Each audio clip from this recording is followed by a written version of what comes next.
has. And there we go. Round 4 is off. It's handshakes. The two leaders face each other. What a script this is, right? They're 2 on 2.5 out of 3. A mammoth score in the candidates in the first 3 rounds. And here they start the day facing each other, not just them, the other boards also with Pragnananda versus Blue Bomb. They're also on equal points as well. And Anna, spot on there. He does agree with the ceremonial move. He starts with 1d4. It is the Queen's Pawn opening by Sindarov. And we see potentially a Queen's Gambit decline. Now the big question, will we see a Catalan or will we see more standard QGD developments here? That is a big question here, and Sindarov says, I'm gonna develop my knight on the king side. At the moment, keeping alive plenty of options on how to handle the Queen's Gambit decline. The jacket is off already on Fabiano's side. You know, we are in move 2 and the jacket is off. Ooh, it's neither. It's not the Catalan, it's not the Queen's Gambit decline. It is the Queen's Gambit accepted as Fabi does grab the c4 pawn. And Sindarov, I wonder if this is the first small surprise. Of course, it's something that you're prepared with going into the candidates, but was he expecting it for the game today? A good question, and also the move order is tricky because the Queen's Gambit accepted. The most classical way to get there is by immediately taking the pawn as soon as it appears on c4, but Fabi played pawn to e6 first, and he chose to capture the pawn one move later. So I'm really curious how far his preparation will go and what kind of position is he aiming for. I feel like he's trying to get into an isolated pawn structure where the white pawn on d4 would become an isolated pawn strategically, but obviously white has plenty of options. I'm not expecting Javokhir to go super solid. I think he's gonna take this as fight on, dynamic chess. I'm not scared of your preparation. Well, it comes down to what he decides on the next moves, because there are responses after you go short castle, a potential c-pawn that could lead to early endgames, which are not completely toothless for white, but then it becomes a slow grind. And this is sort of that moment. Do you capture that pawn on c5, or do you continue with your development, bring the knight out? There's also a very interesting line, Anna, with placing your queen on e2, using this exact specific moment before d4 is captured to avoid an isolated queen's pawn. If you shift your queen, the moment the pawn is captured, the rook takes the spot on d1, and then you avoid those positions, or at least have a better setup with the way the pieces are placed. But if he has to go for this, queen e2 needs to be played now. Will he play queen e2 is here a major question, and the other moves you already highlighted, Tanya, would be either to develop the other knight or capture the pawn on c5. These are the top 3 options for white in this moment, and Sindarov is taking a bit of time. It is clearly a situation where he did not exactly expect this variation for today. It doesn't mean he doesn't know it. It's simply that Fabiano prepared something that wasn't the most obvious choice for today's game by him. Catches a little bit off guard Sindarov, but he's, I think, very well aware of these positions and simply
to just calm down a little bit, I feel. You know, he has enough time on the clock. The thing is, he doesn't need to play on the clock, and he knows it. Look at him.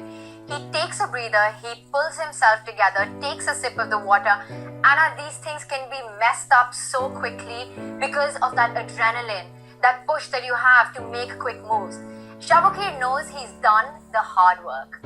He knows that this is a winning position. He doesn't need to win on the clock anymore. He just needs to play to his strength, which is of a super grandmaster. He's calming himself down, very instructive, and getting ready to make his next move.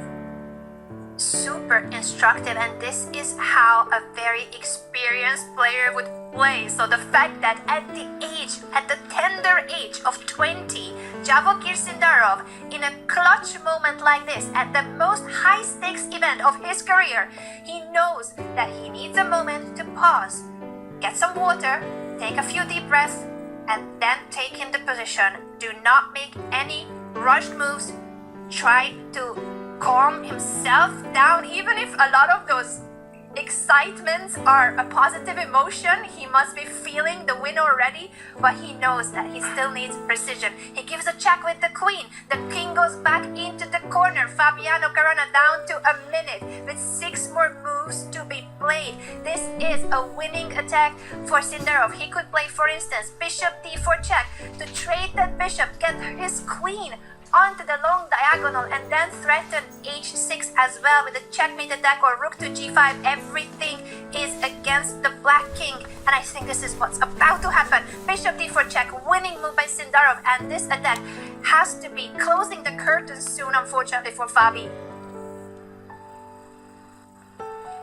And just like that, I think for Fabiano Caruana, it's now just desperation. It's now just accepting and understanding that this has all just fallen apart. Look at the precision with which he's played. It's like he's calculated until the very end, until checkmate, and now he just goes simply forcing the black bishop, the key defender to that king, out of the game, not allowing b3. If you take that d4, rook to c8, game over. I'm pinning and I'm winning your queen. Rook c8, it is curtains to this one, and I will not be surprised if Fabiano decides to resign. And there it is handshakes, and just like that, it is Sindarov who takes it to 3.5 out of 4, and he is your candidates leader. And what a game, what a performance by Javokhir. 20